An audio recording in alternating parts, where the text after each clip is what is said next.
Have you ever felt a sudden inexplicable chill on a warm desert night? Or perhaps heard a whisper on a wind that doesn't blow? Maybe you've seen a flicker of movement from the corner of your eye, a shadow that vanishes the moment you turn, leaving you questioning your own senses. For thousands of years across countless cultures, people have spoken of unseen forces that share our world. These are not mere superstitions, but a persistent shared experience of humanity. They are not ghosts, the lingering spirits of the dead. Nor are they angels, celestial messengers of the divine. They are something else entirely, a separate and distinct creation. Ancient Arabian storytellers called them the Jinn. These beings are woven into the very fabric of folklore, a hidden society living in a parallel dimension just beyond the veil of our perception. A world that mirrors our own, yet remains tantalizingly out of reach. They are a mystery that has puzzled and captivated humanity for millennia. A puzzle whose pieces are scattered across desolate landscapes and whispered in ancient tales. What if our understanding of life is incomplete? What if there was a third race of intelligent beings, created alongside humans and angels, altering the cosmic balance? A people made not of humble clay like humanity, or of divine light, like the angels, but of something far more ephemeral, smokeless fire, an essence of pure energy, granting them abilities beyond our comprehension. This is the essence of the Jinn. Crucially, they are said to possess free will, just like us. They are not bound by divine decree. They can choose to be benevolent or malevolent, to help or to harm. This choice makes them unpredictable, a wild card in the cosmic deck capable of influencing the destinies of humankind. Are they simply figments of our imagination, born from the shimmering heat of the desert? Or are they a genuine, unseen presence, influencing our world in ways we can barely comprehend? The legends insist they are very real, with their own tribes, kings, and kingdoms. The stories of the Jinn are not just simple fairy tales. They are profound explorations of the unknown. They represent everything that lies just outside the circle of our campfire light in the vast, intimidating darkness. They are the embodiment of nature's untamable power. The sudden sandstorm, the deceptive oasis, the haunting echo in a silent canyon. In a world before science could explain every shadow and sound, the Jinn provided an answer. They filled the gaps in human understanding, giving a name and a face to the mysterious forces that governed the world. Their tales were a way to make sense of a reality that was often strange and frightening. Before humankind was shaped from clay, the legends say another creation took place. It was a creation not of solid matter, but of pure, volatile energy. The Jinn were born from smokeless fire, a substance described as the scorching, clean flame of a desert wind. This origin sets them apart from all other beings. It gives them a nature that is fiery, passionate, and incredibly fluid. They are not bound by the same physical laws that govern us. Their fiery essence allows them to be swift, powerful, and invisible to our eyes unless they choose to be seen. This origin story is key to understanding their entire existence and their unique place in the cosmos. In the grand tapestry of Arabian folklore, the Jinn occupy a unique space. They are not divine beings like angels, nor are they mortal like humans.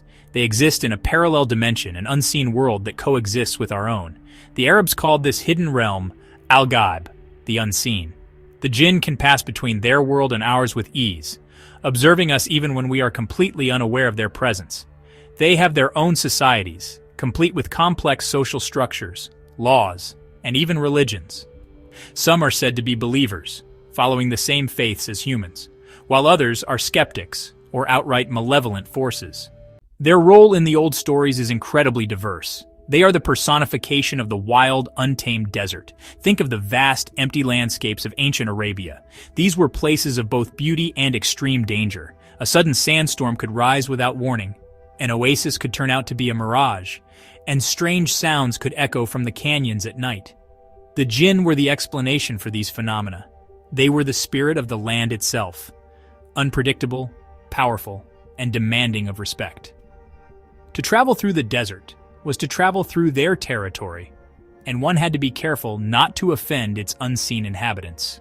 Perhaps the most famous and feared ability of the Jinn is their power to change their form. They are not locked into a single physical body as we are. Their essence of smokeless fire allows them to mold their appearance at will.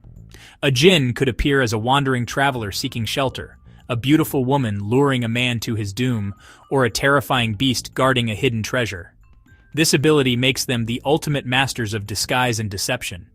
This talent for shapeshifting is not limited to just humanoid forms. The Jinn are said to favor appearing as animals, particularly those associated with the desert. A common belief was that they often took the form of a black dog or a snake. This is why many old traditions cautioned against harming such creatures, especially at night, for one could never be sure if it was a simple animal or a powerful Jinn in disguise. One of the most famous stories from the 1001 Nights tells of a poor, elderly fisherman. Every day, he cast his net 4 times and accepted whatever the sea gave him. This was not just a job, but a humble pact with the sea, trusting that the waters would provide for his family. One day, he cast his net and pulled up a heavy copper bottle, sealed with the sigil of the great King Solomon. This was no ordinary artifact. In folklore, Solomon was granted divine power over the Jinn, and his sigil was a magical lock of absolute authority. Curious, he broke the seal. Immediately, a terrifying plume of smoke billowed out, solidifying into a monstrous Jinn of immense size. The Jinn, enraged by his long imprisonment, declared that he would kill the fisherman who had set him free. He was a powerful Ifrit, whose initial vow to reward his rescuer had soured over centuries of solitude. Hope had curdled into a bitter rage, and he swore a new oath: to grant his liberator only death. The fisherman, faced with certain death, did not panic. He did not try to fight the creature, nor did he beg for his life. Instead, he used his intellect. He knew that against such a being, his only weapon was his mind. He looked at the giant Jinn, and then at the small bottle, and acted with disbelief. "I cannot believe that you, in all your immensity, could have ever fit inside this tiny vessel," he said. The Jinn, his pride stung by this challenge, scoffed at the fisherman's ignorance. For a creature of such power, having his very nature questioned by a mortal was an intolerable insult. To prove his power, the Jinn dissolved back into a column of smoke and funneled himself completely back into the copper bottle. In that instant, the clever fisherman snatched the lead stopper and sealed the Jinn back inside. This story is more than just a thrilling adventure. It is a powerful lesson about the nature of power. The Jinn was physically unstoppable, a being of cosmic strength who could have ended the fisherman's life in a heartbeat. But his arrogance and pride were his undoing. The fisherman's wisdom was in exploiting his opponent's vanity. It's a timeless tale of intellect triumphing over brute force, and a defining story for the Jinn in our imagination. The stories of the Jinn did not remain confined to the Arabian Peninsula. As trade routes expanded, and as the Islamic faith spread across the globe, the legends of these fire-born beings traveled with them. From North Africa to Southeast Asia, cultures absorbed the concept of the Jinn, blending it with their own local folklore, merging them with existing spirits, or casting them as figures in cautionary tales. The Jinn became a global phenomenon, a versatile archetype that could adapt to new landscapes. Their essence remained, powerful, unseen beings with free will, but their specific characteristics often changed, reflecting the values and fears of the local culture. This adaptability ensured their survival, not just in oral traditions, but in modern media. From the powerful genies of that captivated Western audiences to their portrayals in contemporary films and fantasy novels, the Jinn have proven to be remarkably resilient. They have become a staple of global storytelling, a shorthand for the magical, the mysterious, and the dangerously unpredictable. So why, in our modern age of science and technology, do these ancient legends continue to hold such a powerful grip on our imagination? The answer may lie in a fundamental human need. We have a deep-seated desire to believe there is more to the world than what we can see and measure. In an era exploring quantum realities and parallel dimensions, the idea of an unseen realm coexisting with our own doesn't feel so alien. The Jinn represent the mystery that still exists at the edges of our knowledge. They are the whispers in the sand, the unexplained chill in a warm room, the flicker in the corner of your eye. They are the feeling of being watched when you are utterly alone. The Jinn represent a timeless mystery that invites us always to acknowledge the vastness of the unknown and to look just a little closer at the world around us.